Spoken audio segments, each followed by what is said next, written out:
जय हिंद दोस्तों, नमस्कार। मैं हूं इनके सिंघानी और आप सभी को ईडो 2.0 में बहुत बहुत स्वागत है। आप सभी को दिल से नमस्कार। देखिए, आज हम रेलवे समान विज्ञान जो प्रैक्टिस सेट हम लोग पढ़ रहे हैं इसके झाज सर का, तो आज सेट 2 है, स्टार्ट करेंगे सेट 2 आज। और जो भी हमारे बंधु अभी तक सेट 1 का वीडियो नहीं देखे हैं तो जाकर यहाँ पर आई बटन पर एक लिंक आएगा, उस पर क्लिक करके आप सेट 1 का वीडियो वहाँ पे देख सकते हैं और तब आकर आप यहाँ पे सेट 2 का वीडियो आप यहाँ पे वॉच करिए।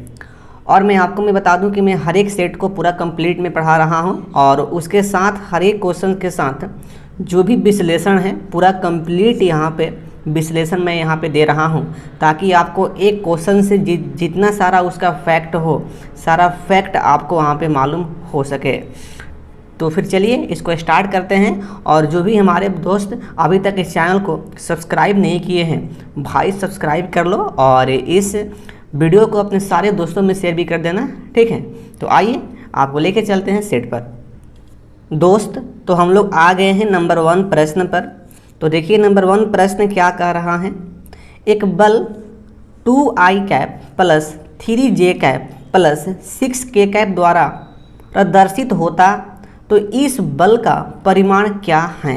देखिए, यह एक प्रकार का न्यूमेरिकल है, वेक्टर चैप्टर का, फिजिक्स का जो वेक्टर जो चैप्टर है ना, उसका एक बहुत सिंपल सा एक ये न्यूमेरिकल है।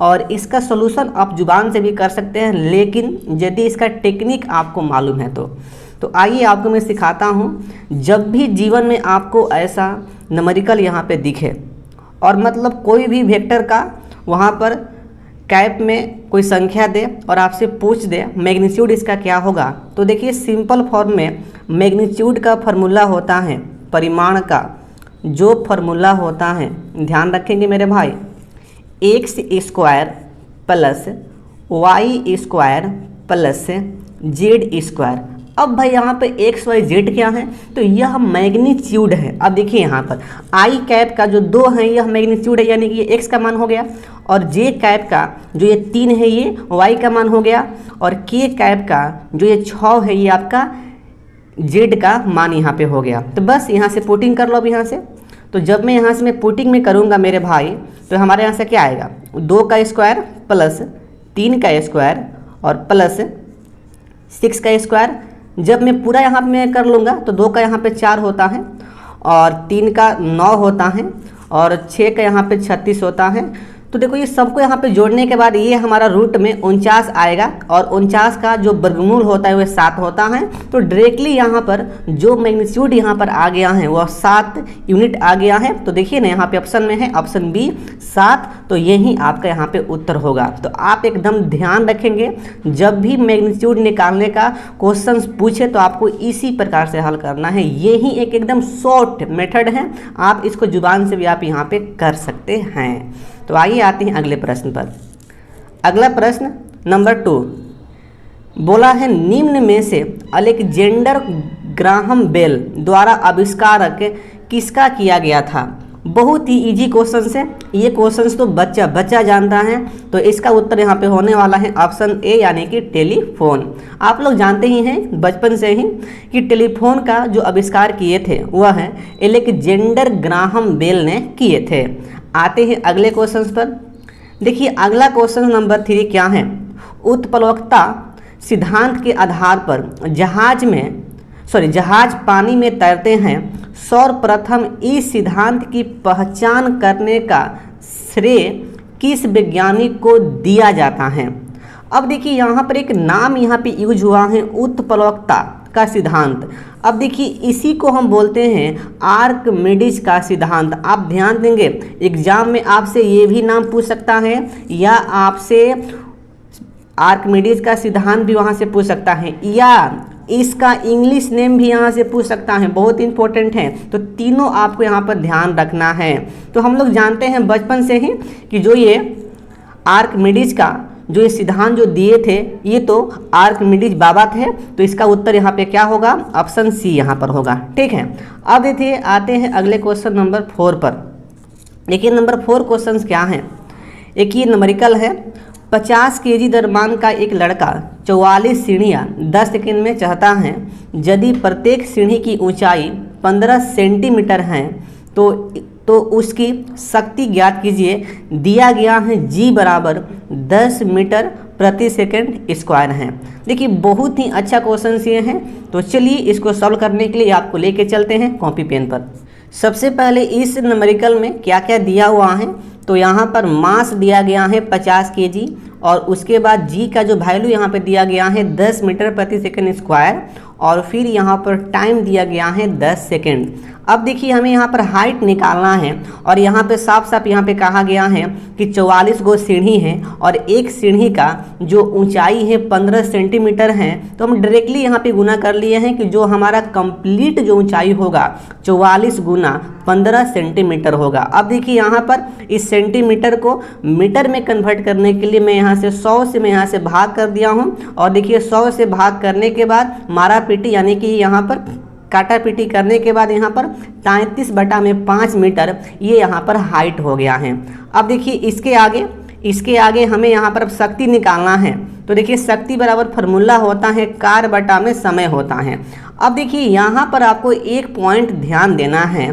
मैं यहाँ पर कार्य का जो फार्मूला जो यहाँ पे जो मैं यूज किया हूँ mgh यूज किया हूँ, लेकिन हम लोग तो भाई बचपन से जानते हैं कि जो वर्क का जो फार्मूला होता है वह बल गुना विस्थापन होता है। तो सर आप बल गुना विस्थापन आप यूज काहे नहीं किए? तो अब देखिए आपको यहाँ पे ध्यान ये देना है क्योंकि देखिए इस न्यूमेरिकल में बल का मान यहाँ पे नहीं दिया गया है, इसमें मास दिया गया है, जी का मान दिया गया है और फिर उसके साथ यहाँ पर हाइट भी हम यहाँ से फाइंड कर लिए हैं। तो इसलिए यहाँ पर हम कार का फार्मूला mgh यहाँ पे यूज करेंगे, बल गुना विस्थापन यहाँ पे यूज मेरे भाई नहीं करेंगे यहाँ पर। तो डायरेक्टली यहाँ से हम कार्य का फार्मूला mgh यहाँ से मैं यूज कर लिया हूँ और ये हमारा m का मान हो गया, ये हमारा g का मान हो गया और ये h का यहाँ पे मान हो गया। अब ये काटा पीटी करने के बाद यहाँ से फाइनली हमारा आ गया है 330 वाट और यही इस न्यूमेरिकल के यहाँ पे उत्तर होगा। जो शक्ति यहाँ पर होगा वो आपका 330 वाट होगा यहाँ पर। तो डायरेक्टली यहाँ से जो हमारा उत्तर आ गया इस क्वेश्चंस का ऑप्शन डी यहाँ पे जाएगा 330 वाट यहाँ पर। ठीक है, आते हैं अगले क्वेश्चंस पर। देखिए अगला क्वेश्चन नंबर 5 यहाँ पर बोला है पावर ट्रांसफर की कार्य प्रणाली का सिद्धांत डैश पर आधारित है। देखिए बहुत ही अच्छा क्वेश्चन है। अब देखिए यहाँ पे ऑप्शंस पहले यहाँ पर क्या क्या दिया है। पहला ऑप्शन दिया है हुक का नियम पर, अगला ऑप्शन न्यूटन का नियम पर, अगला ऑप्शन आइंस्टीन का सिद्धांत पर और अगला ऑप्शन फैराडे का नियम पर। तो देखिए जो ट्रांसफर जो होता है ना पावर, उसकी जो कार्य जो प्रणाली होती है मेरे भाई वह मतलब फैराडे के नियम पर बेस होती है। आपको ध्यान रखना है कि ये जो कार्य जो प्रणाली होती है यह फैराडे के नियम पर बेस होती हैं। तो डायरेक्टली इसका जो यहाँ पे उत्तर होने वाला है मेरे भाई यहाँ पर क्या होने वाला है, तो ऑप्शन डी होगा फैराडे के नियम पर। ठीक है, आते हैं अगले क्वेश्चन पर। अगला क्वेश्चन नंबर 6। देखिए 6 नंबर क्वेश्चन बहुत इंपॉर्टेंट क्वेश्चन हैं VVI मेरे भाई। देखो क्योंकि ये आपका RRB ग्रुप डी एग्जाम में ना बहुत बार ये क्वेश्चंस रिपीट हुआ है, तो इसलिए आपको इस क्वेश्चंस को डायरेक्ट आपको यहाँ पे याद कर लेना है। यहाँ पर देखिए क्वेश्चंस क्या बोला है, वेग x से युक्त समतल सतह पर प्रकाश तरंग आपतित होती हैं तो परिवर्तन के बाद वेग कितना हो जाता है। अब देखिए सबसे पहले आपको मैं यहाँ पे समझाता हूँ सिंपल भाषा में। अब देखिए यदि मान लीजिए कि ये हमारा सरफेस है, ठीक है, कोई x वेग से कोई किरण यहाँ पर आती है और यहाँ से देखिए आपतित होने के बाद ना जब यहाँ से इस सतह से जब ये परिवर्तन इसका होता है तो परिवर्तन होने के बाद आपको हमेशा याद रखना है कि उस आपतित किरण का स्पीड जो होता है, जो वेग होता है वह दुगुना हो जाता है। एकदम आपको दिमाग में याद रखना है, ठीक है ना, कि वह दुगुना हो जाता है, यानी कि दुगुना वेग से वह परिवर्तित वहाँ पर होती हैं। तो इसका फाइनली यहाँ पे जो उत्तर मेरे भाई यहाँ पे होने वाला है ऑप्शन बी, यानी कि 2x, यानी कि वह x वेग से आ रही है और 2x वेग से यहाँ से वह परिवर्तन वहाँ पे उस वेग का मतलब उस प्रकाश का वहाँ पे हो रहा है वहाँ से। दोस्तों अब मैं आता हूँ नंबर 7 नंबर क्वेश्चंस पर।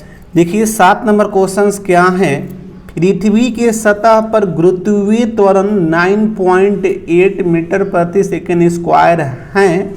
पृथ्वी की सतह से उसकी त्रिज्या की, अब देखिए यहाँ पर क्वेश्चंस मिसिंग यहाँ पे हुआ है मेरे दोस्त। यहाँ पर क्या होगा, 9/10 नहीं होगा, यहाँ पर 1/10 होगा। आप इसको लिख लेंगे, नहीं तो 9/10 से इसका उत्तर नहीं आने वाला है। ठीक है, यह गलत है, मिसप्रिंट यहाँ पे हो गया है। तो यहाँ पे हम क्या लेंगे, 1/10 यहाँ पे लेंगे। ठीक है, ऊंचाई पर त्वरण का मान लगभग क्या होगा। देखिए आपको हर एक न्यूमेरिकल को मैं एकदम अच्छी प्रकार से मैं एक्सप्लेन में करूंगा ताकि आपको समझ में आ सके। ठीक है ना, क्योंकि देखिए ग्रुप डी एग्जाम के लिए न्यूमेरिकल ही मेन है। यदि आपको न्यूमेरिकल बनाने आ गया मतलब आपका साइंस एकदम कंप्लीट है। तो चलिए आपको लेके चलते हैं कॉपी पर। तो मेरे बंधु देखो यहाँ पे सबसे पहले आपको एक फार्मूला याद होना चाहिए इस क्वेश्चंस को हल करने के लिए।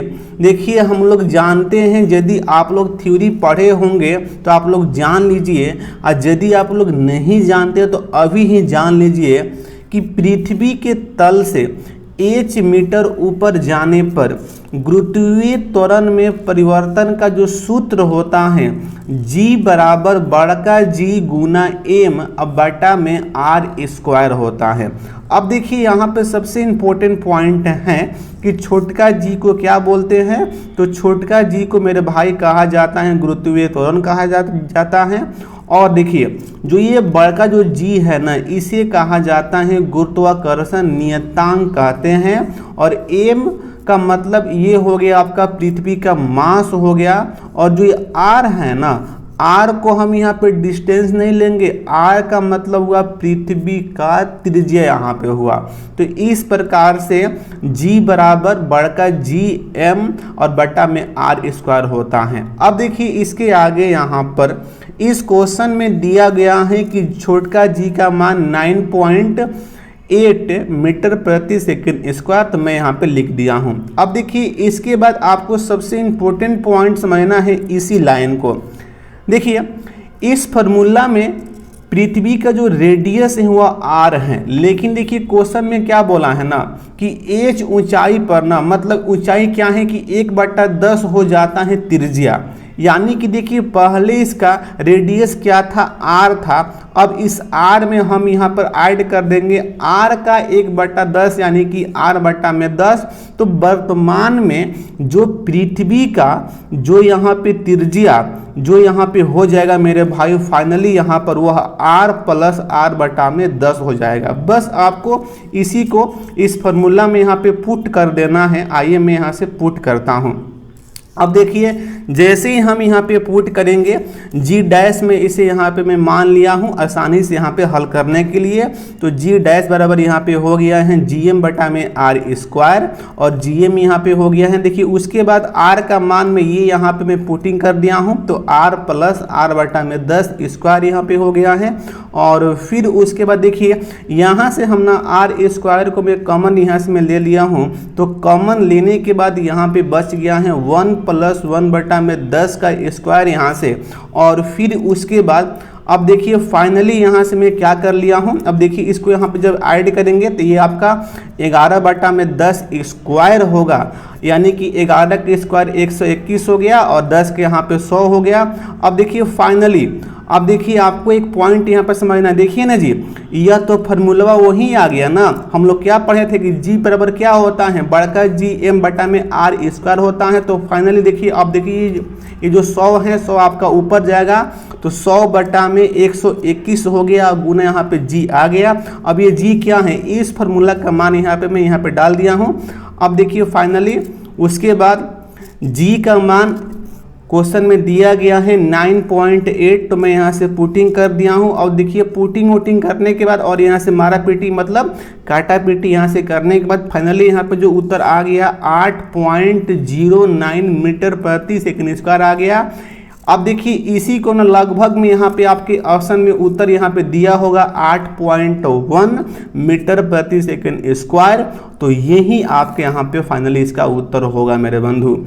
देखो मैं आपसे मैं एक बार फिर मैं बोल रहा हूँ, यह न्यूमेरिकल बहुत इंपॉर्टेंट है, इसको एकदम माइंड में यहाँ पे डाल लो और जब भी इस प्रकार का क्वेश्चन दे तो आपको फाइनली यहाँ पे इसी तरह से आपको हल करना है मेरे दोस्त। तो आइए आते हैं अगले क्वेश्चन पर। तो देखिए फाइनली यहाँ से इसका जो यहाँ पे उत्तर होने वाला है 8.1 मीटर प्रति सेकंड स्क्वायर, यहाँ पे उत्तर इसका यहाँ पे होने वाला है मेरे बंधु। ठीक है, अब देखिए अगला क्वेश्चन है नंबर 8। बोला है कि 1 माइक्रोन किसके बराबर होता है? 100 मिमी के, 1000 मिमी के, सी दिया है 0.01 मिमी के और डी दिया है 0.001 मिमी के। तो आइए इसको समझने के लिए आपको लेके चलते हैं कॉपी पर।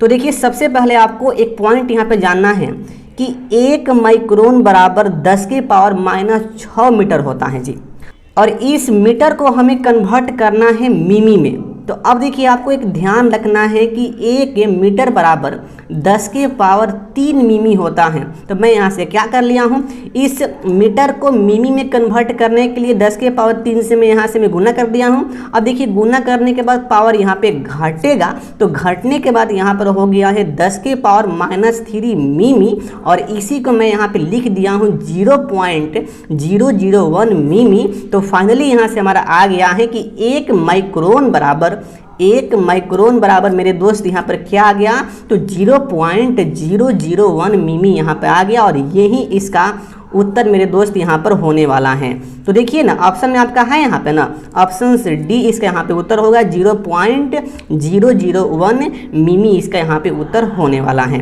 ठीक है, आते हैं अगले क्वेश्चन नंबर 9 पर।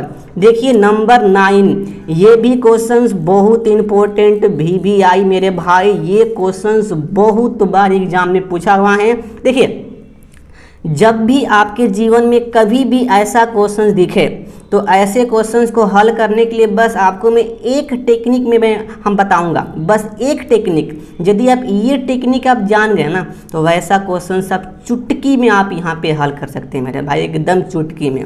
तो आइए आपको मैं सिखाता हूँ। देखिए पहले क्वेश्चन यहाँ पर क्या कह रहा है, देखिए ध्यान देंगे। यदि एक कण का वेग अपने आरंभिक मान का 1/3 कर दिया जाता है तो कण की गतिज ऊर्जा हो जाएगी।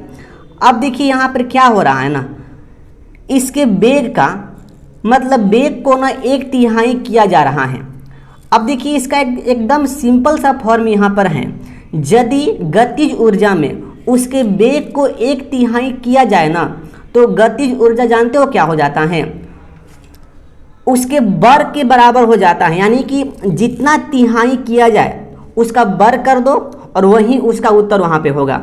अब देखिए इसका मैं वर्ग में करूँगा तो 1/9 हमारे यहाँ पे आएगा ना, तो इसका उत्तर यहाँ पे क्या होगा, 1/9 यहाँ पे होगा। लेकिन आप यहाँ पे समझे नहीं, तो आइए आपको मैं फिर से यहाँ पे मैं समझाता हूँ। देखिए यहाँ पर यदि कभी भी क्वेश्चन में कहे कि दुगुना वेग को किया जाता है, तिगुना किया जाता है, चरगुना किया जाता है, 2/3 किया जाता है, मतलब 1/4 किया जाता है, मतलब कुछ भी कहे तो उसका वर्ग कर दो वही उसका उत्तर होगा। अब मान लीजिए मैं एग्जाम्पल में यहाँ से कर लिया कि इसके वर्ग को दुगुना कर रहा हूँ तो गतिज ऊर्जा क्या हो जाएगी, तो भाई फाइनली गतिज ऊर्जा यहाँ पे चरगुना यहाँ पे हो जाएगी। बस जैसे मान लीजिए मैं यहाँ से बोल दिया कि इसके वेग को ना 1/4 किया जाता है तो उसका गतिज ऊर्जा क्या होगी, तो भाई फाइनली 1/16 हो जाएगी। तो बस आपको यही कंसेप्ट आपके दिमाग में ऐड होना चाहिए और ऐसा क्वेश्चन आप एकदम चुटकी बजाते हुए आप इस क्वेश्चन को एकदम कर सकते हैं सेकेंडों में। ठीक है, मुझे आशा है कि आपको ये कंसेप्ट एकदम समझ में आ गया होगा। फिर भी परेशानी हो तो आप हमसे कमेंट करिए और आप हमसे पूछिए मेरे दोस्त। आइए आते हैं अगले क्वेश्चन पर। देखिए अगला क्वेश्चन क्या है, देखिए अगला क्वेश्चन बोला है 10 नंबर है, घूमते हुए टेबल पर अपनी हाथ को बाहर की ओर फैलाए बैठा एक खिलाड़ी अचानक अपने हाथ नीचे कर लेता है तब क्या होगा। कोणीय वेग कम होता है, जड़त्व आघूर्ण कम होता है, कोणीय वेग स्थिर रहता है, कोणीय संवेग बढ़ता है। अब देखिए इसका उत्तर आपको डायरेक्टली यहाँ पे याद रखना है। देखिए ना, जब भी घूमते हुए टेबल पर अपनी हाथ को बाहर की ओर फैलाए बैठा एक खिलाड़ी अचानक अपने हाथ नीचे कर लेता है तो वैसी स्थिति में क्या होता है कि जड़त्व जो आघूर्ण होता है वह कम हो जाता है। तो इसका जो यहाँ पे उत्तर होने वाला है मेरे दोस्त, इसका उत्तर यहाँ पे होने वाला है ऑप्शन बी, यानी कि जड़त्व आघूर्ण कम हो जाता है। दोस्त अब मैं आता हूँ 11 नंबर क्वेश्चन पर। देखिए ये क्वेश्चन में हल्का सा यहाँ पे मिस प्रिंट यहाँ पे हुआ है, इस क्वेश्चन को आपको सुधारना पड़ेगा। देखिए यहाँ पर आपको क्या यहाँ पे ऐड करना है, आपको लिखना है वायु में ध्वनि तरंग किस चाल से यात्रा करती हैं। ठीक है, ऐसे क्वेश्चन ये होगा, यहाँ पे मिस प्रिंट यहाँ पे हो गया है। अब देखिए हम तो भाई बचपन से जानते हैं कि वायु में जो साउंड का जो स्पीड होता है वह 332 मीटर प्रति सेकेंड होता है। लेकिन देखिए ये तो ऑप्शन में है नहीं, मतलब कुछ यहाँ पे उल्टा पुल्टा यहाँ पे किया है। तो आइए आपको मैं सीधे लेके चलता हूँ कॉपी पर और आपको मैं यहाँ पे मैं समझाता हूँ इसको। देखिए मेरे दोस्त, सबसे पहले वायु में ध्वनि का चाल हम लोग जानते हैं कि 332 मीटर प्रति सेकंड होता है। अब देखिए इसको 332 मीटर प्रति सेकंड में ना देकर इसका ऑप्शन दिया है फुट प्रति सेकंड में, तो हमको इसको फुट प्रति सेकंड में कन्वर्ट करना होगा। अब देखिए सबसे पहले आपको पता होना चाहिए कि 1 मीटर में 3.28 फुट होता है। अब देखिए मैं यहाँ पे क्या किया कि इस 332 मीटर को हम यहाँ पे कन्वर्ट कर रहा हूँ फुट में, तो 332 को यहाँ पे मैं गुना कर दिया हूँ 3.28 से। अब देखिए ये कन्वर्ट हो गया फुट प्रति सेकंड में। अब गुना करने के बाद ये आएगा मेरे मुन्ना 1088.96 फुट प्रति सेकंड। और देखो इसी को मैं यहाँ पे लिख दिया हूँ 1100 फुट प्रति सेकंड, और यही आपके ऑप्शन में है। तो इसका फाइनली जो यहाँ पे जो उत्तर होने वाला है 1100 फुट प्रति सेकंड। देखिए आपके ऑप्शन में यहाँ पर डी में है, तो डी आपके यहाँ पे उत्तर होगा, यहाँ से सॉरी सी में है तो सी इसका यहाँ पे उत्तर होगा। यहाँ पे सी माफ करिएगा, मिस्टेक हो गया। ठीक है, तो सी यहाँ पे इसका उत्तर होगा 1100 फुट प्रति सेकंड। ठीक है, अब देखिए आते हैं अगले क्वेश्चन में। अगला क्वेश्चन यहाँ पर है 12 नंबर। निम्नलिखित में से कौन सा ईंधन न्यूनतम पर्यावरण प्रदूषण उत्पन्न करता है? बहुत अच्छा क्वेश्चन है, बहुत अच्छा क्वेश्चन। देखिए यहाँ पर ऑप्शन ए दिया है पावर एल्कोहल, ऑप्शन बी दिया है हाइड्रोजन, और ऑप्शन सी दिया है पेट्रोसेल और भाजी आसवन, और ऑप्शन डी दिया है सीएनजी। तो देखिए इसका यहाँ पे जो उत्तर होगा ना, सबसे पहले आपको मैं समझाता हूँ। देखिए इस लाइन का मतलब क्या हुआ, हमसे पूछ रहा है इस क्वेश्चन में कि कौन सा ऐसा ईंधन है जो न्यूनतम पर्यावरण में प्रदूषण उत्पन्न करता है इस ऑप्शन में से। तो देखिए इसका उत्तर यहाँ पे होगा हाइड्रोजन, ऑप्शन बी यहाँ पर होगा।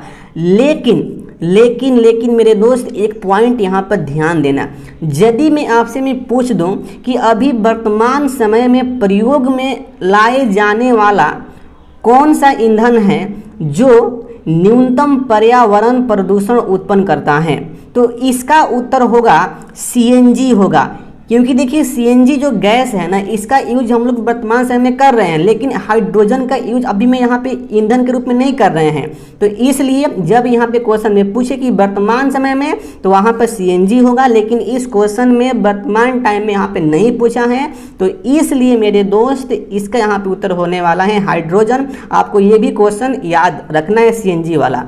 अब देखिए यहाँ पर अब ये पावर एल्कोहल दिया है, पावर एल्कोहल भाई यहाँ पे कहने दिया है। देखिए सुनिए पहले, पावर एल्कोहल का यूज होता है एंटी फ्रीजिंग में। आपको ध्यान रखना है कि पावर एल्कोहल का जो यूज होता है एंटी फ्रीजिंग में। ठीक है, अब देखिए अगला यहाँ पे एक ऑप्शन दिया है, ऑप्शन सी दिया है पेट्रोसेल और भाजी आसवन। अब देखिए ना, देखिए पेट्रोसेल का मतलब पेट्रोल होता है। अब देखिए पेट्रोल का यूज देखिए पेट्रोल का ना शुद्धिकरण जो होता है और भाजी आसवन विधि के द्वारा होता है, इसलिए यहाँ पर ये ऑप्शन यहाँ पे डाल दिया है। ठीक है, अब देखिए इसका मतलब अगला क्या है, यहाँ पर सीएनजी है, तो सीएनजी के बारे में आपको हम तो बता दिए हैं। तो देखिए इसी प्रकार से हर एक ऑप्शन के बारे में आपको मैं बताऊंगा कि उसका मतलब यहाँ पर क्या होगा। आते हैं अगले क्वेश्चन पर। देखिए अगला क्वेश्चन यहाँ पर नंबर 13 क्या है, रेफ्रिजरेटर निम्नलिखित में से किस सिद्धांत पर काम करता है।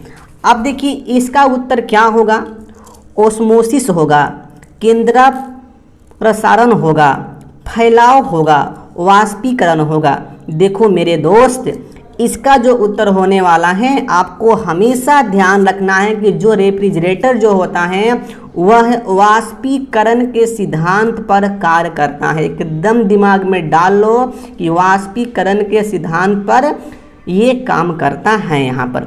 अब देखिए कुछ एक्स्ट्रा फैक्ट यहाँ पे हम जान लेते हैं। सबसे पहले रेफ्रिजरेटर का खोज किसने किया था, तो मेरे दोस्त देखिए इसका यहाँ पे खोज किए थे हैरिसन और कैटलिन। कैटलिन ने रेफ्रिजरेटर का खोज किए थे। अब देखिए रेफ्रिजरेटर में एक बहुत इंपॉर्टेंट एक क्वेश्चन यहाँ पर पूछा जाता है कि रेफ्रिजरेटर में शीतक के रूप में किसका यूज किया जाता है। बहुत इंपॉर्टेंट क्वेश्चन से ये क्वेश्चन हमेशा पूछा जाता है, तो आपको ध्यान रखना है। फ्रीयान 12 का इसमें यूज होता है शीतक के रूप में। तो इस प्रकार से इस क्वेश्चन को पूरा यहाँ पे हम लोग डिस्कस कर लिए हैं। आते हैं अगले क्वेश्चन पर 14 नंबर। देखिए प्रश्न क्या बोला है, परमाणु के नाभिक में डैश होते हैं, न्यूट्रॉन होते हैं जी, इलेक्ट्रॉन होते हैं, प्रोटॉन होते हैं, और ऑप्शन डी दिया है प्रोटॉन और न्यूट्रॉन होते हैं। देखिए ये क्वेश्चंस का तो आंसर बच्चा जानता है, नहीं इस क्वेश्चन का जो आंसर होगा बच्चा जानता है कि परमाणु के जो नाभिक में क्या होता है, तो प्रोटॉन होता है और न्यूट्रॉन होता है। तो इसलिए इसका यहाँ पर उत्तर क्या होगा, ऑप्शन यहाँ पर डी होगा। ठीक है, आते हैं अगले क्वेश्चन पर। अगला क्वेश्चन नंबर 15 एकदम VVI क्वेश्चन है मेरे भाई, एकदम इंपॉर्टेंट क्वेश्चन है। ये भी क्वेश्चन बहुत बार रिपीट किया है। देखिए क्वेश्चन क्या है, बोला है पिच ब्लेड किससे संबंधित हैं। ऑप्शन ए रेडियम से, ऑप्शन बी यूरेनियम से, ऑप्शन सी थोरियम से, ऑप्शन डी प्लूटोनियम से। अब देखिए आपको ध्यान रखना है कि पिंच ब्लेड जो है एक प्रकार का अयस्क है, और यह जो अयस्क है यह अयस्क मेरे भाई यूरेनियम का है। किसका है, तो यूरेनियम का है। आपको ध्यान रखना है कि पिंच ब्लेड जो है यह अयस्क आपका यूरेनियम का है। तो इसलिए मेरे दोस्त यहाँ से फाइनली जो उत्तर आपका होने वाला है ऑप्शन बी यानी कि यूरेनियम। ठीक है, आते हैं अगले क्वेश्चन पर नंबर 16।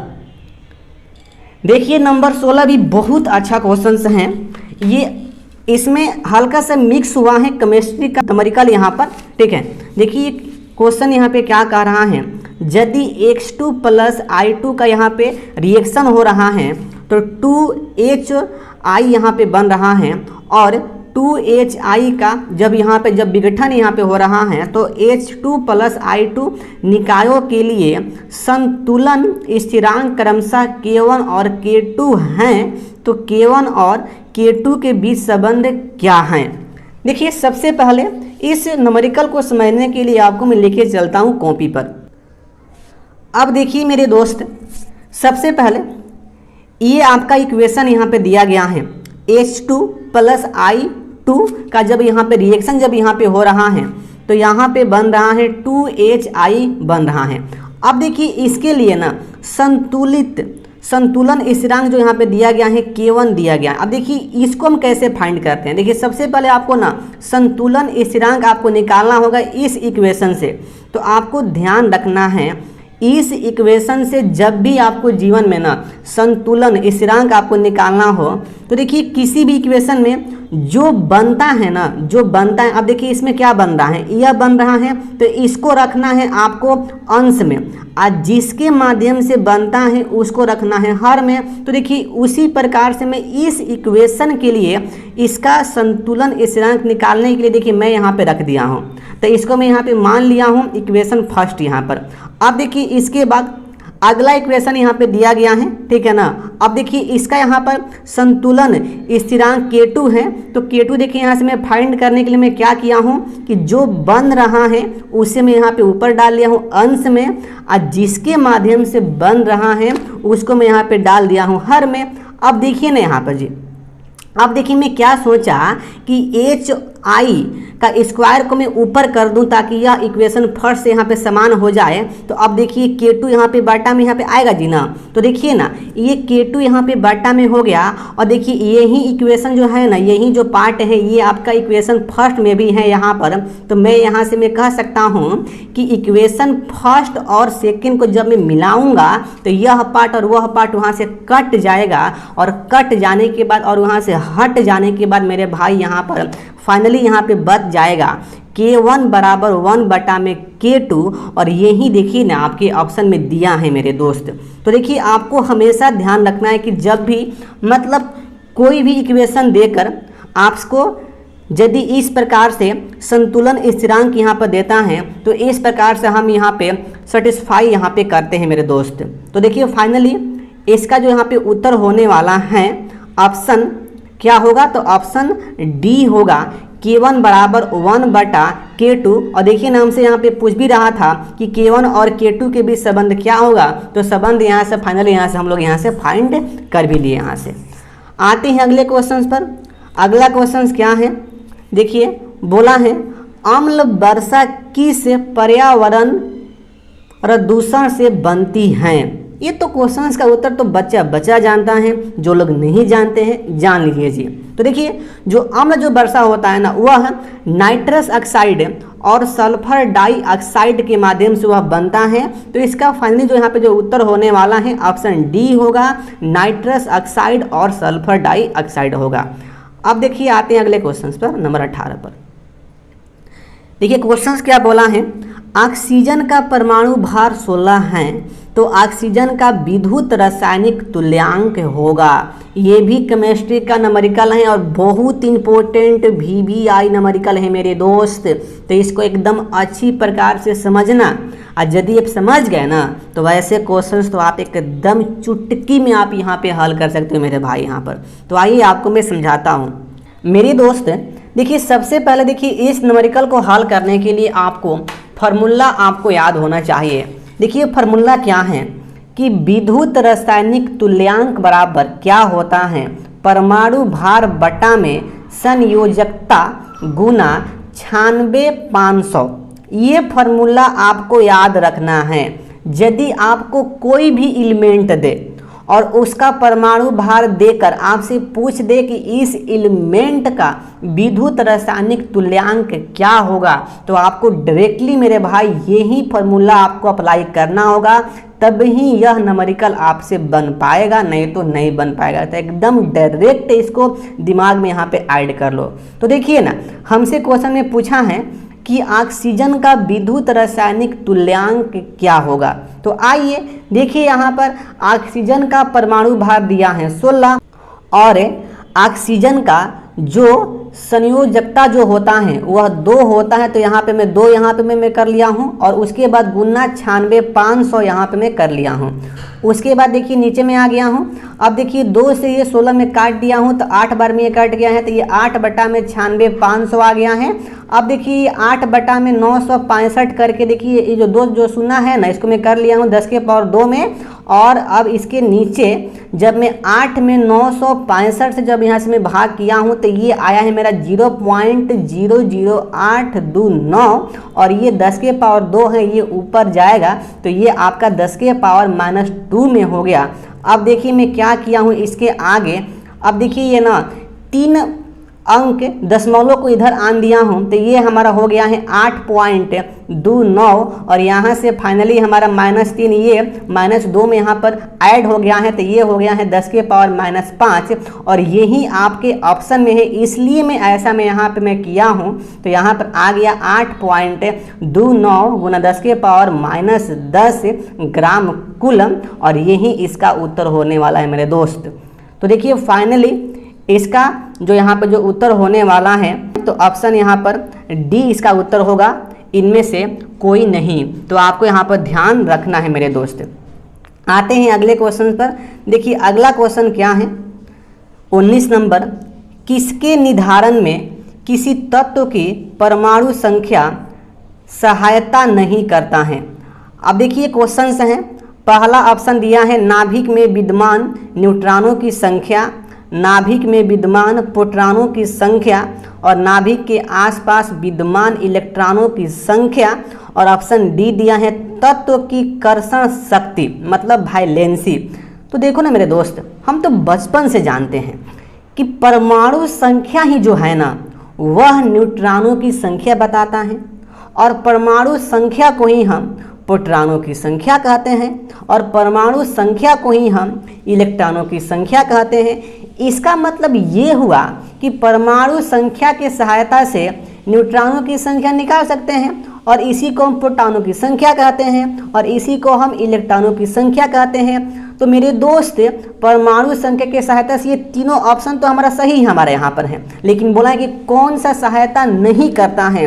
तो फाइनली जो यहाँ पे जो ऑप्शन यहाँ पे जो बच गया है मेरे दोस्त, ये ऑप्शन डी बच गया है, तत्व की कर्षण शक्ति यानी कि वैलेंसी।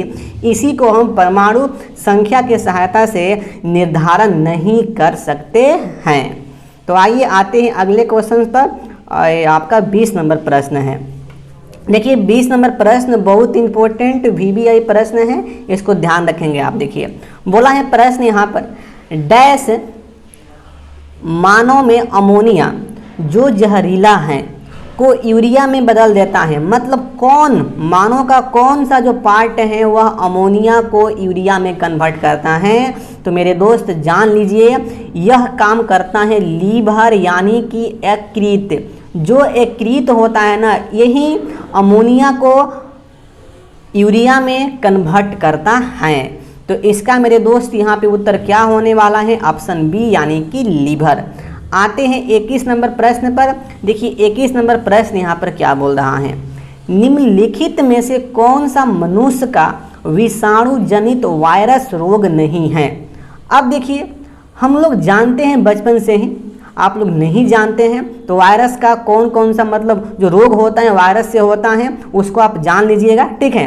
देखिए तो इनमें से इन्फ्लुएंजा जो होता है ये वायरस से होता है, डेंगू भी वायरस से होता है, एड्स भी वायरस से होता है, लेकिन मेरे दोस्त रिंडर पेस्ट जो होता है ना यह मनुष्य में वायरस से नहीं होता है। लेकिन यहाँ पर एक कन्फ्यूजन है, देखिए पहले यहाँ पर इस क्वेश्चन का उत्तर होगा ऑप्शन से डी रिंडर पेस्ट, क्योंकि देखिए ये एक ऐसा रोग है ना जो मनुष्य में वायरस से नहीं होता है। लेकिन जब बात हो जानवर का ना तो जानवर में देखिए ये जो रोग होता है यह रोग वायरस से होता है।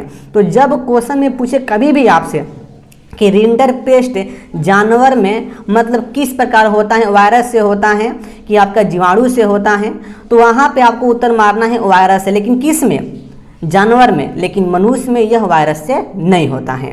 तो इसका फाइनली यहाँ पर जो उत्तर होने वाला है ऑप्शन से डी यानी कि रिंडर पेस्ट यहाँ पे होने वाला है। अब देखिए उसके बाद अगला जो यहाँ पे क्वेश्चन है 22 नंबर, बोला है डीवीडी। डीवीडी का पूरा नाम क्या है। तो देखिए डीवीडी का सबसे पहले आपको यहाँ पर इसका फुल फॉर्म आपको यहाँ पे जानना है। तो देखिए इसका जो यहाँ पे फुल फॉर्म होता है डिजिटल वर्सेटाइल डिस्क होता है। अब देखिए इसका इंग्लिश नेम यहाँ पे ऑप्शन में ना देकर यहाँ पर हिंदी में दे दिया है मेरे दोस्त। तो इसलिए देखिए यहाँ पर जो ऑप्शन यहाँ पे होगा ऑप्शन सी होगा, डिजिटल बहुमुखी डिस्क यहाँ पर होगा। तो एकदम इसको एकदम दिमाग में डाल लो यहाँ पर कि डीवीडी का जो हिंदी जो फुल फॉर्म जो होता है डिजिटल बहुमुखी डिस्क होता है, ठीक है। इसको आपको याद ही करना है इसको। तो आगे आते हैं अगला क्वेश्चन में। देखिए अगला क्वेश्चन 23 नंबर, श्वसन कैसी प्रक्रिया मानी जाती है। तो ये तो बचपन से हम लोग जानते हैं कि जो श्वसन है मेरे दोस्त वह आपका एक प्रकार का अपचयी प्रक्रिया है। तो इसका उत्तर होने वाला है ऑप्शन बी यानी कि अपचयी प्रक्रिया है। अगला क्वेश्चन है देखिए 24 नंबर, निम्न में से कौन सी बीमारी वायरस से फैलती है। देखिए कौन सी जो इसमें जो बीमारी है ना वो वायरस से फैलती है। तो वायरस से हम तो पिछले बार यहाँ पे जाने कि जो इन्फ्लुएंजा जो होता है ना वह वायरस से होता है। तो इसका उत्तर यहाँ पे क्या होगा, ऑप्शन ए यहाँ पर होगा। अगला 25 नंबर क्वेश्चन देखिए क्या कह रहा है।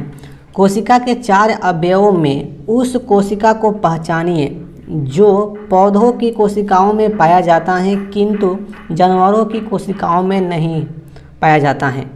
तो देखिए इसकी जो फाइनली यहाँ पे जो उत्तर होने वाला है ऑप्शन डी यानी कि लवक होगा, क्योंकि लवक जो होता है ना, यह लवक जानवरों के सेल में नहीं पाया जाता है, लेकिन यह लवक पौधों के सेल में पाया जाता है।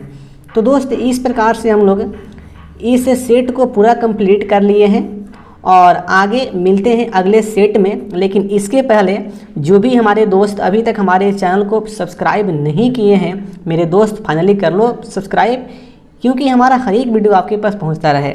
और इस वीडियो को अपने सारे दोस्तों में शेयर एकदम करो और लाइक भी कर देना मेरे दोस्त। तो चलिए मिलते हैं अगले सेट में। जय हिंद, वंदे मातरम, नमस्कार मेरे दोस्त।